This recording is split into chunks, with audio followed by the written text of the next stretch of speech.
Okay, in college, I had this professor, and you know those kinds of people who just they don't have the heart to tell you you're wrong, so they just agree with you for the sake of agreeing. Because they're kind of thinking, well, if I disagree with them, I'm gonna offend them or hurt their feelings. I'm not one of those people. I will tell you what I feel. Anyone who knows me knows that. However, this teacher in school was one of those other people who would just never disagree with anybody. And so, being an English teacher, we would go through books and he'd ask us to interpret different things that we have been learning through the books. And so, students would just say whatever they wanted in regards to topics, and the teacher would always agree with them. And so, I was making that joke to my friend. I said, "Hey, Kyle," I'm like, "I bet you I could say anything, and this teacher will agree with me."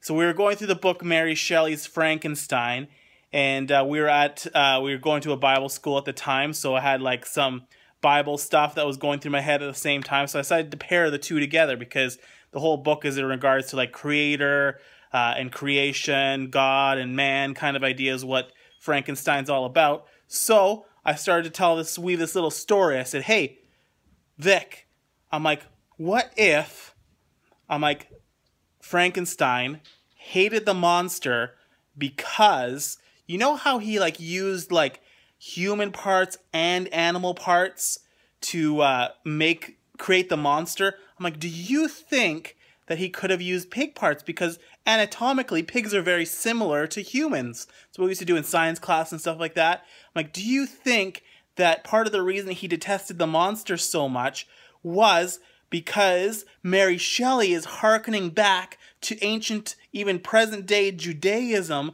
where pork is considered ceremonially unclean? So part of the reason he didn't like the monster was because there was pig in the monster, and then because there's pig in the monster, he's ceremonially unclean. What do you think about that?"